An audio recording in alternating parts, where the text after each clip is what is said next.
I still remember the silence before it happened. It wasn't peaceful. It was the kind of silence that hums in your bones, the one that warns you something's coming. I was sitting at the edge of the dining table that Sunday afternoon, staring at the empty chair where my husband used to sit. The sunlight hit his coffee mug, the one with a chipped rim, and I swear, for a second, I almost told him to drink before it got cold. Old habits die slower than love, I guess. Then the doorbell rang, 3 times, sharp, angry. When I opened it, my son Daniel stood there with that look, the one he used to give his little sister when she broke something expensive, except this time, it was aimed at me. Behind him were my daughters, Grace and Naomi, whispering like they'd already decided what kind of villain I was. "Mom," Daniel said, voice tight, "we need to talk." I knew that tone, the same tone he used when his father passed, half control, half rage. They didn't sit down. They stood there like strangers at a courtroom. Grace clutched her phone, Naomi crossed her arms, and Daniel dropped the bomb. "We know about the money, Mom." At first, I didn't understand. "What money?" I asked, genuinely confused. He scoffed. "Don't play dumb. Dad's account, the one that was supposed to go into the estate. The lawyer said you withdrew half before the will was finalized." I froze. Because he was right, but not the way he thought. "I had to pay the hospital bills," I said quietly. "You know how much the treatments cost, Daniel." But they didn't care. They'd already made up their minds. Grace's voice cracked, half crying, half accusation. "You could have told us. Instead, you took it like it was yours." Mine. The word burned. 32 years of marriage, 3 kids, a lifetime of scraped knees, school plays, late-night cooking, and broken dreams. And suddenly, I was a thief in their story. I looked at them, my babies, now grown, suspicious, strangers. Daniel's eyes were cold. Grace looked away. Naomi bit her lip, the same way I used to when I was about to cry but didn't want anyone to see. I wanted to scream, to remind them who I was, the woman who raised them, who stayed when their father's heart condition got worse, who sold her jewelry to keep the lights on. But instead, I said the stupidest thing possible. "Your father would have understood." That sentence broke something I couldn't fix. Daniel slammed his fist on the table. Grace yelled. Naomi started crying. "Don't you dare use him to justify stealing." The room felt smaller, the air thick with grief and misunderstanding. And in that moment, I realized my husband's death hadn't just left me a widow. It had made me an enemy in my own home. They stormed out one by one. The door slammed. The house fell silent again. But this time, the silence wasn't a warning. It was the sound of something dying, something you can't bury or name. That was the day my children stopped calling me Mom. Before all of this, before the shouting and the silence, there was laughter in that house. Real laughter. The kind that fills a kitchen while something burns in the oven and nobody cares. I used to wake up to the smell of coffee and the sound of my husband, Michael, humming off-key. He was never a good singer, but he'd hum while reading the paper like the world was still kind. I remember the mornings most, the sunlight through the curtains, Daniel rushing out with toast in his mouth, Grace complaining about her hair, Naomi trailing behind, carrying a doll she refused to let go of. Back then, life felt simple. Not easy, never easy, but ours. Michael and I built everything together. The house, the kids, even the garden in the back that never grew right. We argued about bills, worried about college, dreamed about retirement. But underneath it all, There was always us. He used to say, "You and me, we'll grow old here. The kids will come visit and we'll spoil the grandkids rotten." And I believed him. We weren't rich, but Michael worked hard, a mechanic with grease-stained hands and the gentlest heart. I taught part-time at a community school, enough to help with groceries and keep busy. Every evening, we'd sit outside on the porch. Sometimes we didn't even talk, just listen to the crickets and watch the sky fade. There's something sacred about quiet moments you don't realize you'll miss until they're gone. Michael got sick 3 years before he died. At first, it was small things, shortness of breath, fatigue. Then it became hospital visits, medical bills, and nights filled with fear instead of sleep. The kids were grown by then, busy, distracted, believing their father was strong enough to beat anything. They didn't see the nights I held him while he trembled, the mornings he couldn't stand, the pills he hated to take. I remember one night, the rain was tapping on the window, and he whispered, "If anything happens, promise me you'll use the savings for yourself. Don't let them talk you out of it. You earned it as much as I did." I told him not to talk like that. He smiled. "It's not talk, it's truth." That was Michael, always thinking ahead, always trying to protect me even when his body was giving up. When he passed, the world didn't just lose a man. It lost a rhythm. My rhythm. For weeks, I'd set 2 plates at the table before remembering he wasn't coming back. I'd still fold his shirts, still hear his voice when the house creaked at night. The kids came around at first. They tried to help. They meant well, but grief has a way of warping everything, especially love. Daniel took charge of the funeral. Grace handled the guests. Naomi cried the most, but said the least. I was numb, just moving through the motions, smiling when people said, "He's in a better place." Maybe he was, but I wasn't.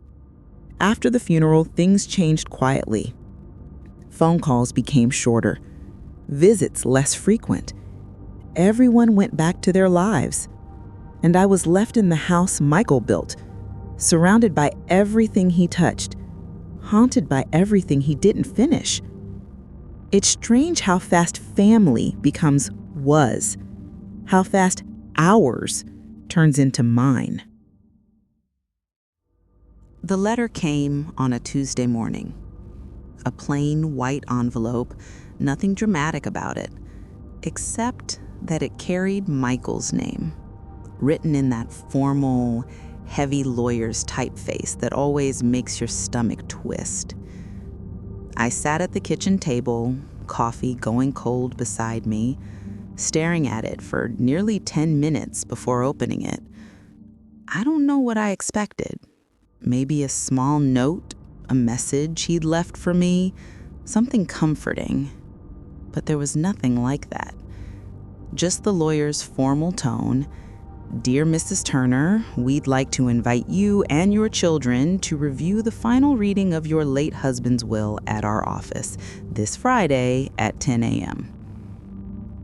I read it twice. Something about those words, "you and your children," made my chest tighten. I called Daniel first. He didn't even sound surprised. "Oh yeah, Mom, Grace already told me. We'll all be there." It was the way he said "we," like I wasn't part of it anymore. Friday came faster than I was ready for. I wore one of Michael's old shirts under my cardigan, a quiet way of keeping him with me. When I arrived, all 3 of my children were already sitting in the lawyer's office. Daniel, tall, confident, always acting like he had everything figured out. Grace, her mother's daughter in looks, her father's temper behind the eyes. And Naomi, the youngest, quiet, still carrying pieces of the little girl she once was. They barely looked at me. It felt cold. Mr. Ellis was kind enough, a man in his 70s who had known Michael since their army days. He smiled at me with that awkward, sympathetic smile people use when they're afraid to show pity. "Thank you all for coming," he said, opening a thick folder. "As you know, your husband and father prepared his will about a year before his passing. He made a few small updates in the last months, but everything was done legally and properly." I remember holding my breath. He started reading. A few small gifts to friends, donations to charity, all standard things. Then he got to the important part. "To my wife, Hilda Turner, I leave full ownership of our marital home and its contents, as well as all personal effects." I exhaled slowly. That made sense. That was fair. But then he continued, "All financial savings, life insurance policies, and investments are to be split evenly among my 3 children to be managed through a joint account under Daniel's supervision." There was a pause. Small, but sharp enough to cut through the room. I looked up. Grace was watching me. Daniel's jaw was tight. Naomi kept her head down. I didn't say anything then. Not yet. But something inside me shifted. That night, I went home and sat in Michael's chair. I stared at the papers the lawyer had given me, his handwriting at the bottom, shaky but clear. Michael loved me. I knew that. So why? Why did he trust Daniel with the money? Why not me? He'd always said I'd be taken care of. He'd told me not to let anyone talk me out of what we'd built together. I tried to tell myself I was imagining things, that maybe he just thought it would make things easier for the kids. But within a week, the call started. Daniel saying, "Mom, don't worry about paying the property taxes. We'll handle that now." Grace, "Hey, maybe you should think about downsizing. That house is too big for you alone." Naomi, "Mom, we love you. We just want to make sure everything's fair." Fair. That word began to rot in my head. They started visiting more often, but not for tea or dinner anymore. It was always business. Grace bringing forms for me to sign, Daniel inspecting the roof like some sort of landlord, Naomi pretending to tidy up while taking photos of furniture for insurance purposes. And then, one morning, I went to the bank to withdraw money for groceries. The teller frowned and said, "I'm sorry, Mrs. Turner. There's been a restriction placed on this account. You'll have to speak with your son." I laughed, an awkward, nervous laugh, because it had to be a mistake. But it wasn't. That's when I realized, somewhere between grief and paperwork, I had stopped being their mother. I'd become an obstacle. That night, I sat on the porch, clutching Michael's old sweater and whispering into the dark. "What did you do, Michael? What did you leave behind?" The wind didn't answer, but I could feel something coming, something that would tear the last of my family apart. It started with whispers, the kind that die the second you walk into a room. At first, I told myself I was being paranoid. Grief does that to you, makes you imagine shadows where there are none. But these weren't shadows. They were faces I'd given birth to. Daniel started coming by unannounced, always with his wife, Claire. She'd greet me with a strained smile and a voice full of sugar. "Hi, Mom. Just checking in. You know how forgetful you can be these days." Forgetful. That word stung, because Michael used to call me sharp as a tack. Then Grace showed up one weekend with boxes, not for gifts, but for my things. She said, "Mom, if you start packing early, moving won't be so stressful later." "Moving?" I asked. She looked at Daniel, who avoided my eyes. "You can't stay here alone forever. It's not safe." Safe? Another poisoned word. They were planning something. I could feel it in every forced smile, every pitying glance. Naomi was the only one who still seemed torn. She'd stay late after the others left, helping me wash dishes, pretending not to cry when I said, "You remind me of your father." One night, after Daniel and Grace had gone, I found Naomi sitting in Michael's chair staring at the floor. "Mom," she whispered, "Daniel said you took money from Dad's account before he passed." I froze. "What?" "They said you emptied some of it for yourself. That's why they don't trust you with the inheritance." My heart started pounding so loud I could barely hear my own voice. "Naomi, you know that's not true." She looked at me, eyes full of doubt and guilt. "I want to believe you, Mom, but they showed me a transaction record." I wanted to scream, but no sound came out, because I remembered it. That transaction. Months before Michael died, I'd transferred a large sum to pay off his hospital bills. He told me to do it himself. It wasn't stealing. It was saving him. But now it had been twisted, rewritten into something ugly. That night I barely slept. Every memory of my children replayed like a film I couldn't turn off. Birthdays, scraped knees, bedtime stories. And now this. The next morning I went to Daniel's house. I didn't call. I didn't plan what to say. I just needed my son to look at me and tell me he didn't believe those lies. He opened the door half-dressed, clearly annoyed. "Mom, you can't just show up like this." "I didn't steal from your father," I said, my voice shaking. He sighed, rubbing his forehead. "Mom, please, it's not about that." "Then what is it about?" I asked. He looked me dead in the eye. "It's about trust, about making sure you don't make more mistakes." "Mistakes?" He crossed his arms. "You already spent thousands without telling us. You could have asked for help. Now everything has to be done properly?" "Properly," I repeated. "You mean by you?" He didn't answer. He didn't have to. I left before I said something I'd regret.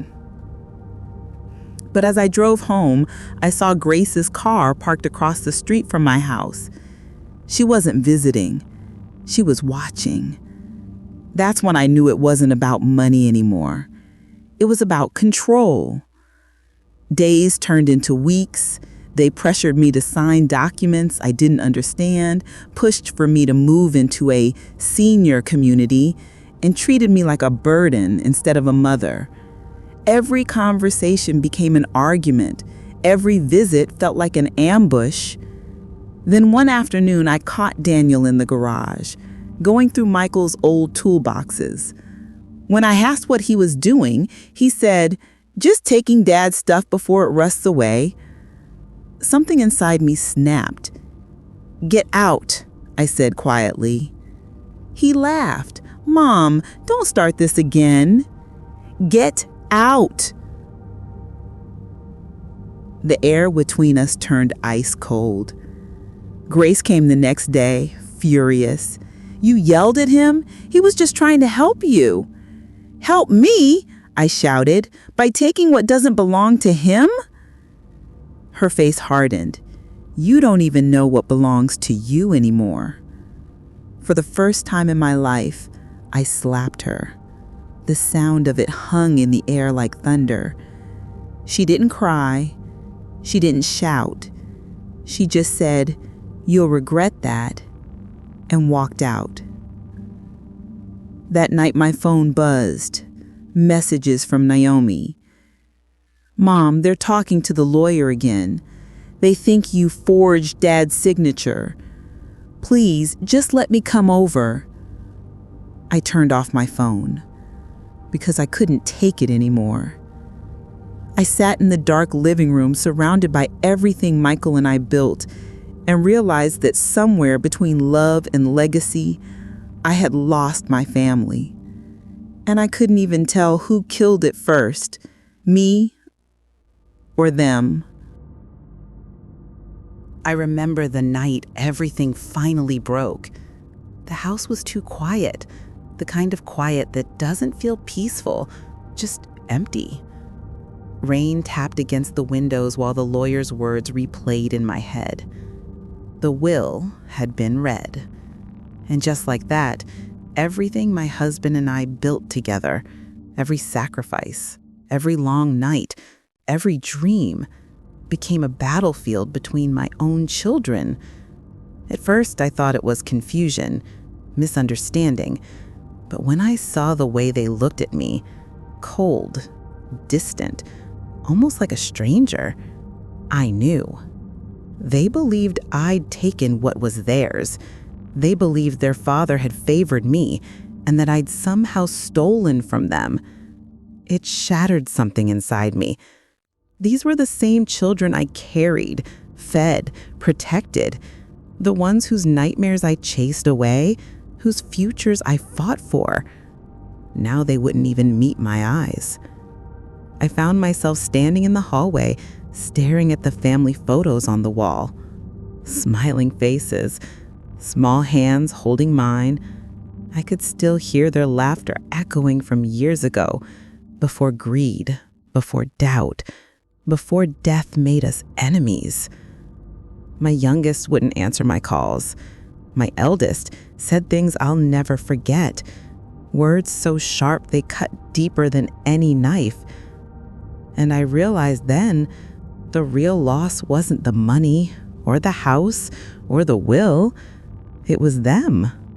That night, I sat alone in the living room, surrounded by silence. And for the first time, I cried. Not because I was angry, but because I understood.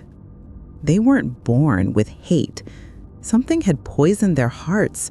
Whispers, jealousy, maybe lies. And no matter how much I wanted to reach them, I couldn't force them to see the truth.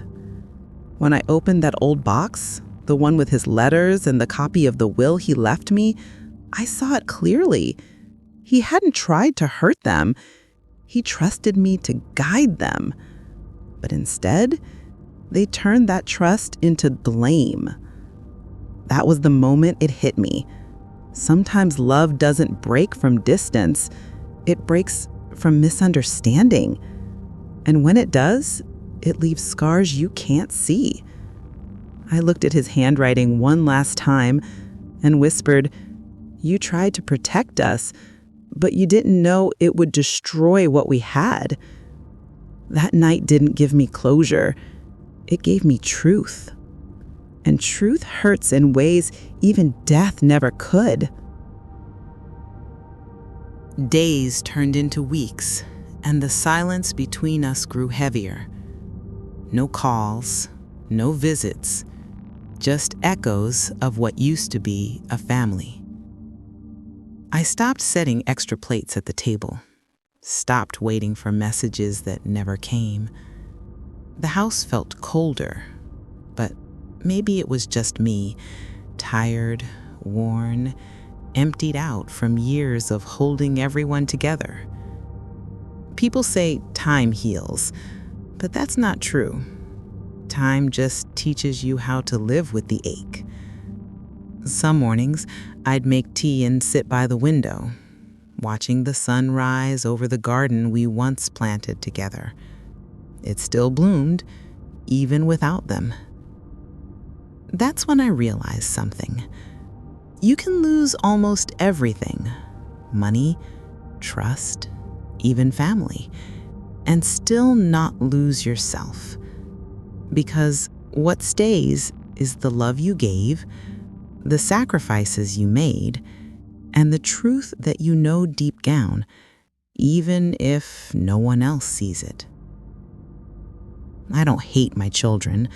How could I? They're still a part of me, even if they've forgotten who I am. I just hope one day they'll look back and understand that I never took from them. I only did what their father asked me to do, protect what he left behind. Sometimes I imagine him sitting beside me, his hand on mine, telling me, "You did what was right. They'll see it one day." And maybe he's right. Maybe forgiveness isn't something you wait for. It's something you give, even when no one asks for it. I still keep that letter from the lawyer, not as a reminder of loss, but as proof of love, the kind that survives betrayal, distance, and silence. Because even though my children turned their backs on me, I'll never stop being their mother. And one day, when they come home, because deep down I believe they will, I'll open the door. No anger, no bitterness, just the same love that's been waiting all along. Maybe that's what strength really is. Not fighting back, not proving you were right, but loving quietly through the hurt until the truth finally speaks for itself.